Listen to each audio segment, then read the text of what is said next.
गतिशील के online portal पे आपका हार्दिक स्वागत है। मैं हूं प्रशिक्षण।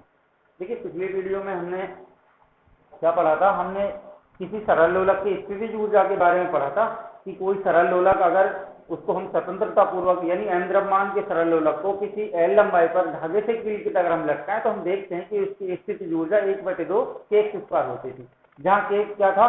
k एक स्थिरांक था जिसका मान m, g और l के बराबर था। तब जब अगर हम इन तीनों को स्थिर कर दें तो आगे इनमें समय के साथ अगर कोई परिवर्तन ना हो और ये स्थिर रहे तब k जो है ना उनके स्थिरांक के बराबर था। तो इस तरह से हमने सरल लोलक की स्थितिज ऊर्जा पढ़ी थी 1/2 kx²।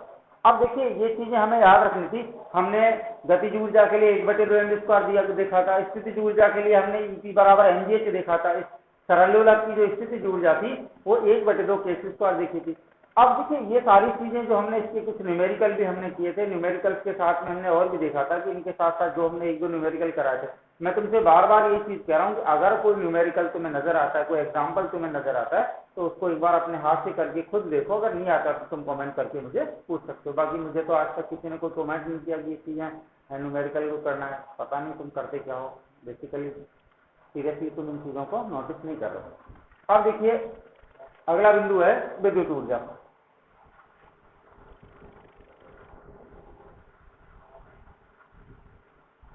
ये विद्युत ऊर्जा क्या है? देखिए, विद्युत ऊर्जा के बारे में हमने पढ़ा था। विद्युत ऊर्जा के बारे में हमने पिछले दो वीडियो से पहले जो वीडियो थी उसके बारे में हमने पढ़ा था। आज इसको हम थोड़ा सा विस्तार से पढ़ते हैं। ये विद्युत ऊर्जा होती क्या है?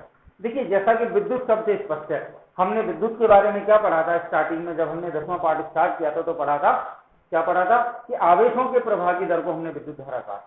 परंतु ये विद्युत ऊर्जा है। ऊर्जा क्या है? देखिए, बात याद रखनी है, आवेशित कणों में निहित ऊर्जा विद्युत ऊर्जा कहलाती है। अब आवेश, जब भी शब्द आवेश नजर आता है तो हमें पता है कि आवेश हमारे पास केवल 2 प्रकार के होते हैं, धनावेश और ऋणावेश। तो आपको ये बात याद रखनी है कि आवेशित कणों में संचित या निहित ऊर्जा क्या कहलाती है? विद्युत ऊर्जा कहलाती है। देखिए, इसको मैं थोड़ी कर और बता रहा हूं आपको, पहले सुन लीजिए। अब हमें पता लग गया विद्युत ऊर्जा क्या है। आवेशित कणों में निहित या संचित ऊर्जा विद्युत ऊर्जा कहलाती है। होता क्या है कि जब हम कणों को आवेशित करते हैं, जब कणों को आवेशित किया जाता है तो इन पर क्या हो जाता है? इनके चारों ओर जो है ना विद्युत क्षेत्र उत्पन्न हो जाता है। विद्युत क्षेत्र, ये विद्युत क्षेत्र क्या करता है? ये विद्युत क्षेत्र समीप रखे कणों पर क्या काम करता है? इस पर बल आरोपित करता है, बल लगाता है। जब इन पर ये बल लगाता है तो बल लगाने से क्या होगा? इनको ये गतिशील होंगे, इनको गति ऊर्जा प्रदान करता है। इस प्रकार हमें विद्युत ऊर्जा प्राप्त होती है। तो ये बात आपको बेसिक यहाँ से समझना है। एक बार दोबारा सुन लो। आवेशित कणों में निहित या संचित ऊर्जा विद्युत ऊर्जा कहलाती है। जब कणों को आवेशित किया जाता है तो उनके चारों ओर विद्युत क्षेत्र उत्पन्न हो जाता है। ये विद्युत क्षेत्र समीप रखे कणों पर, अन्य जो दूसरे कण होते हैं, अगर हम धनावेश पर लगा दें तो ऋणावेश पर, और ऋणावेश पर लगाते हैं तो धनावेश पर, तो क्या होता है? विद्युत क्षेत्र जो उत्पन्न होता है, ये उत्पन्न विद्युत क्षेत्र समीप रखे कणों पर बल निरूपित करता है। जब इन पर बल निरूपित करता है तो जिसके कारण ये गति करने लगते हैं। गति करेंगे तो फिर हमें गतिज ऊर्जा से विद्युत ऊर्जा प्राप्त हो जाती है। ये बात समझ में आई? अब देखिए, ये बात समझने की है, जब हम किसी धनावेशित कण को आवेशित करते हैं, क्या होता है? जब हम किसी धनावेशित कण को आवेशित करते हैं तो धनावेशित कण पास रखे अन्य धनावेशित कणों से ये तो प्रतिकर्षित होते हैं। हमने इस बात को पढ़ा है, चुंबक के बारे में ये पढ़ा था कि समान आवेश तो प्रतिकर्षित होते हैं, विपरीत आवेश आकर्षित होते हैं। और हमने जब प्राथमिक सेल जो होता है उस सेल के बारे में भी देखा था। जो प्राथमिक सेल होता है, तुमने देखा होगा, इसका ऊपर का जो पॉइंट होता है वो तो धनावेशित होता है, प्लस पॉइंट होता है, नीचे का ऋणावेशित होता है। तो हमेशा धनावेश और ऋणावेश इन दोनों के प्रभाव के कारण किसी परिपथ में धारा का चालन होता है। हमेशा धनावेश धनावेश से धारा का चालन नहीं हो सकता, क्योंकि समान आवेश हमेशा प्रतिकर्षित होते हैं। इसी प्रकार अगर हम ऋणावेश की बात करें तब भी ये देखेंगे कि ये दोनों प्रतिकर्षित होते हैं, यानी समान आवेश तो प्रतिकर्षित होंगे और जो विपरीत आवेश हैं वो आकर्षित हो जाते हैं। तो होता क्या है, जब हम किसी धनावेश को आवेशित करते हैं तो पास रखे धनावेश को तो प्रतिकर्षित करता है, परंतु समीप रखे ऋणावेश की ओर वो गति करने लग जाता है, यानी ऋणावेश को वो आकर्षित करता है। फिर क्या होगा? तब उससे हमें उसकी दिशा के बारे में पता लगता है। दिशा क्या होगी? देखिए, ये कोई धनावेश है, इस धनावेश से निकलने वाले, जब इस धनावेश को हम आवेशित करते हैं, चार्ज करते हैं, ठीक है, तो जब इसको आवेशित करते हैं इससे इनकी गति बाहर की तरफ होती है। क्यों होती है? क्योंकि धनावेश को जब आवेशित किया जाता है तो इनकी जो इनमें स्थिति के कारण जो उसकी गतिज ऊर्जा में परिवर्तन होता है, तो गति के कारण ये बाहर की ओर गति करने लगते हैं। अगर देखिए इसके पास कोई धनावेश होगा तो उससे तो ये प्रतिकर्षित हो जाएंगे, परंतु हाँ इसके पास अगर कोई ऋणावेश रखा हुआ है, अगर इसके पास कोई ऋणावेश रखा हुआ है तो ऋणावेश की तरफ ये आसानी से आकर्षित हो जाते हैं। तो अब तुम देख रहे हो कि धनावेश की दिशा तो बाहर की तरफ है और ऋणावेश की दिशा अंदर की तरफ है। इसका कारण आपको समझ में आ गया होगा, क्योंकि हमने देखा था कि जब हम किसी धनावेश को आवेशित करते हैं तो पास रखे धनावेश को तो ये प्रतिकर्षित करता है, परंतु पास रखे ऋणावेश से आसानी से आकर्षित हो जाता है। इस बात को हमें पता लग गया कि जब हम किसी आवेश को चार्ज करते हैं, ठीक है, किसी धनावेश को चार्ज करते आवेशित करते हैं, तो इससे जो है ना इसकी गति बाहर की तरफ होती है और ऋणावेश वो हमेशा उसकी गति अंदर की ओर होती है। अब क्या होगा, देखिए जैसे किसी धनावेश को आवेशित किया जाएगा तो इसके चारों ओर क्या उत्पन्न होगा, चुंबकीय क्षेत्र उत्पन्न होगा। ये चुंबकीय क्षेत्र, इसके जो चारों ओर जब चुंबकीय क्षेत्र विद्युत क्षेत्र उत्पन्न होगा तो ये विद्युत क्षेत्र क्या काम करेगा, समीप रखे कणों पर बल लगाएगा।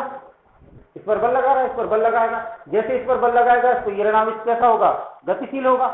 अब गतिशील होने के साथ में इसमें गतिज ऊर्जा होगी और ये गतिज ऊर्जा किसमें बदल जाएगी, अंत में विद्युत ऊर्जा में बदल जाती है। इस विद्युत ऊर्जा के द्वारा हम अपने दैनिक जीवन में काम आने वाले बहुत से उपकरण जैसे विद्युत बल्ब है, विद्युत प्रेस है, विद्युत इस्त्री है ना, टोस्टर है, तो इनका उपयोग हम अपने दैनिक जीवन में करते हैं। सबसे पहले क्या हुआ था, सन 1831 में फैराडे ने विद्युत जनित्र का निर्माण किया था। इस विद्युत जनित्र के द्वारा हम बहुत सारे उपकरणों के माध्यम से विद्युत ऊर्जा से विद्युत धारा प्राप्त करते हैं और इन धारा का उपयोग हम अपने दैनिक जीवन में। अब जो फैराडे ने 1831 में विद्युत जनित्र का निर्माण किया था, ऐसे बहुत सारे जनित्र हैं, इनके माध्यम से हम जैसे कोयला संयंत्र है, जल संयंत्र है, नाभिकीय संयंत्र है, सौर ऊर्जा संयंत्र है, नाभिकीय संलयन प्रक्रिया जो नाभिकीय संयंत्र जिसको हम लोग कह रहे हैं, इन संयंत्रों के माध्यम से हम नाभिकीय ऊर्जा, विद्युत ऊर्जा, प्रकाश ऊर्जा, जल ऊर्जा से हम किसमें बदल सकते हैं, विद्युत ऊर्जा में बदल सकते हैं। विद्युत ऊर्जा का उपयोग फिर हम विद्युत धारा के रूप में कर लेते हैं। तो आपको ये बात समझनी है कि जो हमने, देखिए एक बार मैं दोबारा से रिपीट कर रहा हूं, इस बात को आपको समझना है। हम पढ़ रहे हैं विद्युत ऊर्जा, याद रखना है कि आवेशित कणों में निहित या संचित ऊर्जा को विद्युत ऊर्जा कहा जाता है। होता क्या है कि जब हम किसी आवेश को हम आवेशित करते हैं, चार्ज करते हैं, तो उसके चारों ओर विद्युत क्षेत्र उत्पन्न हो जाता है। ये विद्युत क्षेत्र समीप रखे कणों पर एक बल लगाता है, बल के कारण वो कण जो है ना गतिशील करने लगते हैं। गति के कारण उसकी गतिज ऊर्जा किसमें, विद्युत ऊर्जा में बदल जाती है। ठीक है, होता क्या है, अब आगे देखिए। इस प्रकार जब हम किसी धनावेश को आवेशित करते हैं तो धनावेश के कण समीप रखे धनावेश से तो प्रतिकर्षित होंगे, परंतु समीप रखे ऋणावेश से वो आकर्षित हो जाते हैं। इस प्रकार धनावेश की दिशा हमेशा बाहर की तरफ और ऋणावेश की दिशा हमेशा अंदर की तरफ होती है। फिर क्या होता है, जब हम किसी धनावेश को आवेशित करते हैं तो इसके चारों ओर विद्युत क्षेत्र उत्पन्न हो जाता है। ये विद्युत क्षेत्र समीप रखे ऋणावेशित कणों पर एक बल आरोपित करता है, बल लगाता है, फोर्स करता है। इसको बल लगाने से क्या होता है, ये कण जो है ना गतिशील हो जाते हैं। गतिशील होंगे तो गतिज ऊर्जा उत्पन्न होगी और गतिज ऊर्जा फिर अंत में विद्युत ऊर्जा में बदल जाती है। इस विद्युत ऊर्जा से हम विद्युत धारा का उपयोग कर लेते हैं। फिर हमारे जो जितने भी घरेलू उपकरण है, जैसे पंखा है, विद्युत इस्त्री है, टोस्टर है, प्रेस है, जितने भी हम विद्युत के उपकरण है उन सब का हम उपयोग कर लेते हैं। ठीक है, ये बात आपको समझ में आई। फिर देखिए, अब आपने देखा है कि हमने, देखिए कोई करंट नहीं था हमारे पास, केवल हमने जो धनावेश, जिन आवेशों को हम आवेशित कर रहे हैं उनके द्वारा जो कण है वो आवेशित हो जाते हैं। आवेशित होने के बाद वो विद्युत क्षेत्र उनके और उत्पन्न होता है। विद्युत क्षेत्र के द्वारा जब पास रखे वो कणों पर जब एक बल, जिसको विद्युत क्षेत्र कहते हैं, उस बल विद्युत क्षेत्र उन कणों पर बल आरोपित करता है, तो बल के कारण वो कण गतिशील हो जाते हैं, गति करने लगते हैं। गति के कारण उनकी गतिज ऊर्जा उत्पन्न होती है, गतिज ऊर्जा अंत में विद्युत ऊर्जा में बदल जाती है। ठीक है, और इस विद्युत ऊर्जा का उपयोग हम घरेलू उपकरणों के रूप में कर सकते हैं। अब क्या हुआ, सन 1831 में फैराडे ने क्या काम किया, एक विद्युत जनित्र का निर्माण कर दिया। अब ये जनित्र कैसा स्थिति, विद्युत जनित्र के बारे में हमने पढ़ चुके हैं पिछले बिंदुओं में, 10वें चैप्टर में क्या पढ़ा था। विद्युत जनित्र एक ऐसा उपकरण है जो यांत्रिक ऊर्जा को विद्युत ऊर्जा में बदलता है। अब अगर हमारे पास जनित्र है तो हम बहुत सारे संयंत्र, जैसे कोयला संयंत्र, जल संयंत्र, नाभिकीय संयंत्र, समझ रहे हो, और भी बहुत सारे हमारे पास संयंत्र हैं, उनके जो हमारे सिलेबस में दिए उन सबको हम पढ़ेंगे। इन संयंत्रों से हम क्या काम कर सकते हैं, जनित्र के माध्यम से विद्युत ऊर्जा प्राप्त कर सकते हैं। विद्युत ऊर्जा का उपयोग विद्युत धारा बनाने में कर सकते हैं, तो जिनका उपयोग हम कर सकते हैं। तो आपको भी अब ये बात समझनी है कि जब सन 1831 में फैराडे ने क्या काम किया था, एक विद्युत जनित्र का निर्माण किया था। इस जनित्र के माध्यम से जितने भी हमारे पास संयंत्र है, चाहे कोयला संयंत्र हो, नाभिकीय संयंत्र हो, रासायनिक संयंत्र हो, सौर संयंत्र हो, ठीक है, इन संयंत्रों के द्वारा हम विद्युत ऊर्जा प्राप्त करते हैं। ठीक है, ये बात क्लियर हो गई ना? तो बिंदु क्लियर हो गया, कौन सा? विद्युत ऊर्जा। अब इन संयंत्रों के बारे में देखते हैं। ठीक है, जो मैंने थ्योरी बोली आपको ये लिखना है।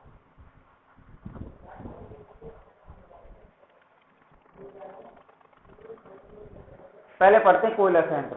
अब ये कोयला संयंत्र क्यों आ रहा है? देखिए, क्योंकि जब फैराडे ने 1831 में विद्युत जनित्र का निर्माण किया था, तो इस जनित्र के द्वारा जितने भी संयंत्र हमारे पास हैं, देखिए तुमने देखा होगा समुद्र के किनारे हम समुद्री ज्वार भाटाओं से विद्युत धारा प्राप्त कर लेते हैं। कोयला संयंत्र, कोयले में उतर रासायनिक ऊर्जा को जब हम दहन करते हैं, दहन करने के बाद उससे विद्युत ऊर्जा बना लेते हैं, विद्युत ऊर्जा का विद्युत के रूप में।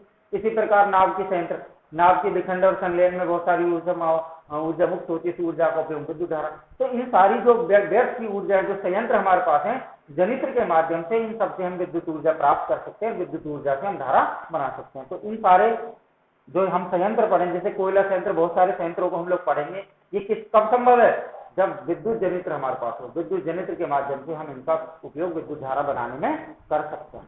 ठीक है, तो इन सारे संयंत्रों से हम विद्युत धारा बनाएंगे। कोयला संयंत्र देखिए, कोयला संयंत्र क्या है? देखिए, आपने पढ़ा है कि कोयला, ये कोयला नहीं लकड़ी वाला, लकड़ी वाला कोयला भी आता है, लेकिन पत्थर का कोयला आता है, जिससे हम उसको गर्म करके इससे हम खाना बनाते हैं। कुल मिलाकर उससे बहुत सारी ऊर्जा प्राप्त करते हैं। इससे हम पानी गर्म कर सकते हैं, भाप बना सकते हैं, बहुत बड़े पैमाने पर हम उससे विद्युत ऊर्जा प्राप्त कर सकते हैं। तो कोयला संयंत्र क्या है? देखिए, आप जानते हैं कोयले संयंत्र में कोयले को, क्योंकि कोयले के अंदर रासायनिक ऊर्जा होती है, कोयले को उच्च ताप पर गर्म किया जाता है। कोयले को गर्म करते हैं। देखिए, मैं इसके माध्यम से बनाएंगे कोयला, इससे अच्छा समझ में आएगा। देखिए, कोयला, कोयले को क्या दे रहे हैं हम? ताप दे रहे हैं, या आप नीचे भी लिख सकते हो ताप, नहीं, इससे बाद इससे ताप से क्या होगा? परिशुद्ध पानी, जो शुद्ध पानी है, आशुद्ध जल जिसको कहते हैं, उस कोटि का परिशुद्ध पानी, उसको हम गर्म करेंगे, कोयले को ताप देंगे, ताप से कोयला गर्म होगा, फिर पानी रखेंगे, पानी से क्या बनेगी? भाप बनेगी। ठीक है, भाप से क्या होगी? यहाँ टरबाइन है, टरबाइन क्या होती है? देखिए, ये टरबाइनें बहुत बड़ी बड़ी पंखे जैसी ब्लेडें होती हैं, जब इन पर भाप डाली जाती है तो टरबाइनें तेजी से घूमती हैं। जब टरबाइनें तेजी से घूमती हैं तो टरबाइनों से कौन जुड़ा हुआ होता है? विद्युत जनित्र जुड़ा होता है। और विद्युत जनित्र क्या काम करेगा? विद्युत जनित्र इससे जो ऊष्मा प्राप्त होगी उसको किस में बदलेगा? विद्युत ऊर्जा में। और विद्युत ऊर्जा से हम क्या प्राप्त कर सकते हैं? विद्युत धारा प्राप्त कर सकते हैं। तो इस पैमाने से, इस पैटर्न से कुछ अच्छा समझ में आएगा। देखिए कैसे, क्या लिखना है आपको? याद रखना है कि कोयले के अंदर प्राप्त रासायनिक ऊर्जा को, कोयले के अंदर रासायनिक ऊर्जा को ताप दे करके गर्म किया जाता है। फिर गर्म करने के पश्चात इस पर उच्च कोटि का परिशुद्ध जो जल होता है उसको रखा जाता है, जिससे पानी गर्म होकर भाप बनाने लगता है। भापों को जनित्र की टरबाइनों पर डाला जाता है, जिससे ये टरबाइनें तेजी से घूमती है, तेजी से घूमती है, जिससे क्या होता है? विद्युत जनित्र इन टरबाइनों को विद्युत ऊर्जा में बदल देता है, विद्युत ऊर्जा से विद्युत धारा प्राप्त होती है। ठीक है, इस प्रकार कोयले संयंत्र द्वारा रासायनिक ऊर्जा को किसमें बदला जाता है? विद्युत ऊर्जा। तो इस एथलीट हमने एटलास्ट हमने कोयला संयंत्र में क्या देखा? रासायनिक ऊर्जा किसमें बदल रही है? कोयले के अंदर रासायनिक ऊर्जा है ना, तो ये रासायनिक ऊर्जा किसमें बदल रही है? विद्युत ऊर्जा में। विद्युत ऊर्जा से हम विद्युत धारा प्राप्त करते हैं। विद्युत ऊर्जा से एक तरह की विद्युत धारा है। तो आप जितने भी हम लोग संयंत्र पढ़ेंगे, जनित्र के माध्यम से हम सारे जितने भी हमारे पास संयंत्र हैं, इन सारे संयंत्रों से हम विद्युत ऊर्जा प्राप्त करेंगे। विद्युत ऊर्जा से मतलब विद्युत धारा प्राप्त करेंगे। तो आप इन सारी चीजों से देखिए, सौर ऊर्जा भी विद्युत ऊर्जा में बदलेगी, रासायनिक ऊर्जा भी, प्रकाश ऊर्जा भी, ऊष्मा ऊर्जा भी। और हम ऊर्जा संरक्षण का नियम आगे पढ़ेंगे, और इस बात को मैं अभी बता देता हूं तुम्हें। ऊर्जा संरक्षण नियम के अनुसार ना तो हम ऊर्जा को उत्पन्न कर सकते हैं और ना ही हम ऊर्जा को नष्ट कर सकते हैं। ऊर्जा को केवल एक रूप से दूसरे रूप में रूपांतरित किया जा सकता है, यही ऊर्जा संरक्षण का नियम। ठीक है, तो इस तरह से आप अपने कोयले संयंत्र में क्या देखा? कोयले संयंत्र में, कोयले संयंत्र द्वारा कोयले उपस्थित रासायनिक ऊर्जा को विद्युत ऊर्जा में बदल दिया जाता है। किसके माध्यम से? विद्युत जनित्र के माध्यम से। होता क्या है? कोयले के अंदर रासायनिक ऊर्जा का दहन किया जाता है। ताप की जगह दहन शब्द लिख सकते हो। ठीक है, जब कोयले का दहन किया जाता है तो दहन से जो परिशुद्ध पानी है वो गर्म होगा, भाप बनाएगा। भापों को जब हम टरबाइनों पर डालते हैं तो टरबाइनें तेजी से घूमती हैं, और जिससे विद्युत जनित्र उनको किसमें बदल देता है? विद्युत धारा में बदल देता है, या विद्युत ऊर्जा में बदल देता है। ठीक है भाई, समझ में आया ना कोयले संयंत्र क्या है? आपको देखिए ये हम क्या पढ़ रहे हैं, हमने भी विद्युत ऊर्जा पढ़ी थी। विद्युत ऊर्जा के जितने भी हमारे पास जितने भी संयंत्र है, क्योंकि जब 1831 में फराडे ने विद्युत जनित्र का निर्माण कर दिया था, तो विद्युत ऊर्जा बनाने के बहुत सारे हमारे पास साधन हो। हम विद्युत जितने भी हम संयंत्र पढ़ रहे हैं, कोयला संयंत्र, नाभिकीय संयंत्र, ऊष्मा ऊर्जा, सौर ऊर्जा संयंत्र, इन सारे संयंत्रों से ऊर्जा को किस में बदलेंगे? विद्युत ऊर्जा में। तो विद्युत ऊर्जा में बनाने का पहला संयंत्र कौन सा था? कोयला संयंत्र। आपको याद रखना है, कोयले के अंदर रासायनिक ऊर्जा को विद्युत ऊर्जा में बदला जाता है। किसके द्वारा? कोयला संयंत्र के द्वारा विद्युत ऊर्जा को, रासायनिक ऊर्जा को विद्युत ऊर्जा में बदला जाता है। बदलते कैसे हैं? कोयला के अंदर उपस्थित रासायनिक ऊर्जा का दहन किया जाता है। दहन से इस पर उच्च कोटि का परिशुद्ध पानी को गर्म किया जाता है। दहन करने से पानी उबलने लगता है, भाप उबलकर इससे भाप बनती है। भापों को जब टरबाइनों पर डाला जाता है तो टरबाइनें तेजी से घूमती है, जिससे विद्युत जनित्र जो है इस भाप को किसमें बदल देता है? विद्युत ऊर्जा में बदल देता है। विद्युत ऊर्जा से विद्युत धारा प्राप्त की जाती है।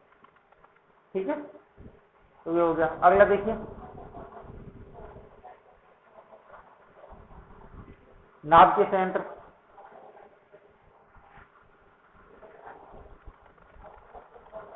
जल संयंत्र देखिए,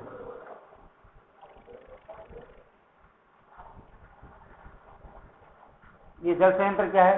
देखिए जल संयंत्र जो है वो किस ऊर्जा को? जलीय ऊर्जा को। अब जल की ऊर्जा देखिए एक तरह की ऊष्मा ऊर्जा होती है, इसके बारे में हम लोगों ने पढ़ा है और इस बात को हम पहले से भली भांति जानते हैं कि जल संयंत्र जो है, हमने बहुत बड़े बड़े बांध बना करके, हमने बहुत बड़े पैमाने पर बड़े बड़े बांध बनाए हैं। बांधों को जब हमने एकत्रित करके उनसे स्थितिज ऊर्जा देखी है, तो आपको ये बात याद रखनी है कि जल संयंत्र क्या काम करता है। देखिए जल संयंत्र विद्युत संयंत्रों में बांध बनाकर पानी की स्थितिज ऊर्जा को बढ़ाया जाता है। फिर क्या होता है? इस ऊर्जा को पानी की गतिज ऊर्जा में बदलकर टरबाइनों पर घुमाया जाता है। तो देखिए क्या होता है, मैं इसको चित्र के द्वारा बना रहा हूं।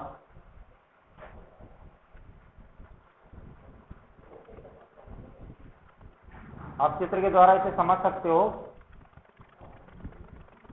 ठीक है, जल संयंत्र क्या है, आपको ये बात याद रखनी है। जल संयंत्र के बारे में देखिए क्या होता है।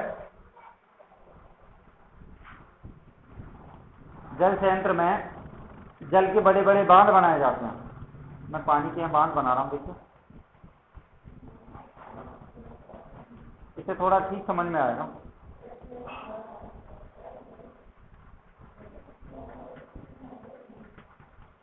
पानी को ना बांध बनाकर एकत्रित किया जाता है। देखिए हमारे पास बहुत सारी, हमारे राजस्थान में विद्युत बनाने की जैसे भाखड़ा नांगल परियोजना है, इन परियोजनाओं में हम पानी को बहुत बड़े पैमाने पर इकट्ठा करते हैं और बांध बना करके उनको एकत्रित कर लेते हैं। फिर धीरे धीरे पानी को जनित्रों की, बड़े बड़े जनित्रों की टरबाइनों पर डाला जाता है, जिससे पानी गिरने से वो टरबाइनें घूमती हैं। और जब टरबाइनें घूमेंगी तो फिर वो जल जो पानी पर स्थित ऊर्जा है, स्थितिज ऊर्जा है, वो विद्युत ऊर्जा में बदल जाती है। ये पानी है, इसके पास हमने बांध बना लिए। जब पानी के देखिए खड़े बांध बनाने से क्या होगा कि पानी का जलस्तर बढ़ेगा। इन जलस्तरों को देखिए, ये जो पानी है ये कहाँ आएगा? इधर, यहाँ टरबाइन है। टरबाइन देखिए मैं तुम्हें बता चुका हूँ, इस तरह की कुछ पंखा होता है, ब्लेड होती हैं, जैसे पवन शक्ति में ब्लेडें होती हैं, इस तरह से ये टरबाइन। देखिए इसके बारे में, तो ये पानी किन पर गिरता है? ये बांध बनाकर पानी को बहुत ऊंचाई से किन पर? जनित्र की टरबाइनों पर डाला जाता है, जिससे ये टरबाइनें तेजी से घूमती हैं। जब टरबाइनें तेजी से घूमेंगी तो इससे कौन जुड़ा होता है? विद्युत जनित्र जुड़ा होता है। ये जनित्र क्या काम करेगा?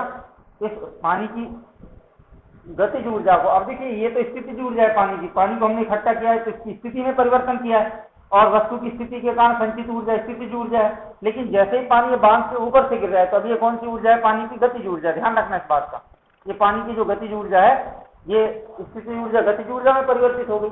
गतिज ऊर्जा का पानी की जो गतिज ऊर्जा, इससे क्या होता है? इनको हम टरबाइनों पर डालते हैं, जिससे टरबाइनें तेजी से घूमेंगी।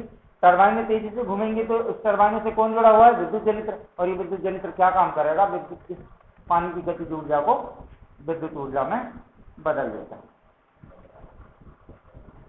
इस प्रकार जल संयंत्र द्वारा पानी की गतिज ऊर्जा से क्या, पानी गतिज ऊर्जा से क्या प्राप्त किया जाता है?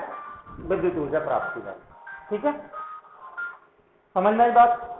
एक बार दोबारा सुन लो। हम पढ़ रहे हैं विद्युत ऊर्जा प्राप्त करने के कुछ संयंत्र हैं। पहला हमने पढ़ा था कोयला संयंत्र, अब पढ़ रहे हैं हम लोग जल संयंत्र। याद रखना है, हम पानी को इकट्ठा करके पानी को बांध बना करके इकट्ठा करते हैं, अर्थात पानी की गतिज स्थितिज ऊर्जा में वृद्धि करते हैं। जब पानी को एकत्रित कर लिया जाता है अर्थात उसकी स्थितिज ऊर्जा बढ़ा ली जाती है, तो बांधों के ऊपर से पानी को गिराया जाता है। किन पर? जनित्र की टरबाइनों पर घुमाया जाता है, जिससे ये टरबाइनें तेजी से घूमती हैं। जब टरबाइनें तेजी से घूमती है तो टरबाइनों से कौन? जनित्र जुड़े होते हैं, जो पानी की गतिज ऊर्जा को विद्युत ऊर्जा में बदल देते हैं। इस प्रकार जल संयंत्र एक ऐसी युक्ति है जो पानी की स्थितिज ऊर्जा को विद्युत ऊर्जा में बदल। इसी प्रकार कोयला कैसा संयंत्र था? कोयला क्या है? एक ऐसा संयंत्र था जो रासायनिक ऊर्जा को विद्युत ऊर्जा में बदल। इसी प्रकार जल संयंत्र क्या है? ऐसा संयंत्र है, ऐसा उपकरण है, ऐसा साधन है जो पानी की स्थितिज ऊर्जा को यांत्रिक ऊर्जा में विद्युत ऊर्जा में बदल। ठीक है, अगला देखिए। आप इसको अगर इस तरह समझ नहीं आ रहा तो इस तरह भी लिख सकते हो। क्या लिखना है? पानी,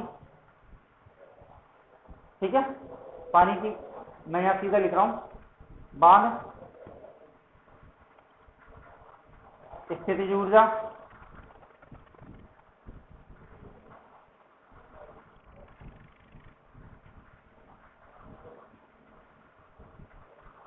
गतिज ऊर्जा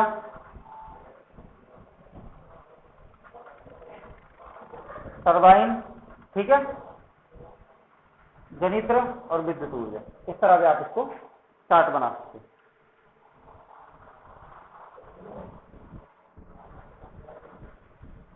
तीसरा है नाभ के संयंत्र। ये नाभ के संयंत्र क्या है?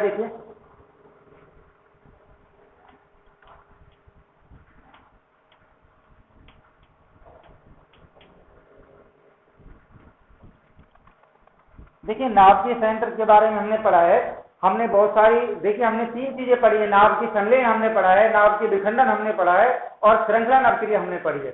देखिए 2 चीजें हमारे पास कॉमन थी कि नाभ के संलयन क्या था। देखिए नाभ के संलयन एक ऐसी अभिक्रिया थी जिसमें 2 हल्के नाभिक जुड़ करके एक भारी नाभिक बनाते थे। देखिए इस प्रकार की अभिक्रिया में तो हमें ऊर्जा की आवश्यकता होती थी, परंतु इसके विपरीत जो नाभ के विखंडन है, मैं आपको बता चुका हूं, विखंडन शब्द का शाब्दिक अर्थ क्या होता है? टूटना होता है। इस प्रकार जब एक भारी नाभिक, अब चाहे यूरेनियम 235 का हो चाहे यूरेनियम 238 का हो, जब एक भारी नाभिक 2 हल्के नाभिकों में टूटता है तो इस प्रक्रिया में बहुत सारी ऊष्मा ऊर्जा मुक्त होती है, उत्सर्जित होती है। इस मुक्त हुई ऊर्जा का उपयोग हम नाभ के संयंत्र में करते हैं, जिसका उपयोग हम विद्युत ऊर्जा बनाने में किया जाता है। वो करते कैसे हैं? देखिए, अब देखिए इस बात का हमें पता लग गया कि नाभ के विखंडन एक ऐसी अभिक्रिया है जिसमें बहुत सारी ऊष्मा ऊर्जा मुक्त होती है, क्योंकि एक यूरेनियम का जो भारी नाभिक 2 हल्के नाभिकों में टूटता है तो इसके टूटने के फलस्वरूप बहुत सारी ऊष्मा ऊर्जा मुक्त होती है। इस मुक्त हुई, बाहर निकली हुई, उत्सर्जित हुई ऊर्जा का उपयोग हम विद्युत ऊर्जा बनाने में करते हैं। देखिए कैसे। नाभ की है, हम पढ़ रहे हैं नाभ की ऊर्जा। देखिए अब मैं सीधा आपको लिख रहा हूं, किसमें हो रहा है? नाभ के विखंडन कर रहे हैं हम लोग, नाभ के विखंडन। और नाभ के विखंडन, क्योंकि विखंडन शब्द का शाब्दिक अर्थ क्या होता है? टूटना। तो नाभ के विखंडन, जैसे नाभ के विखंडन होगा तो क्या होगा? नाभ के विखंडन में बहुत सारी ऊष्मा ऊर्जा मुक्त होगी।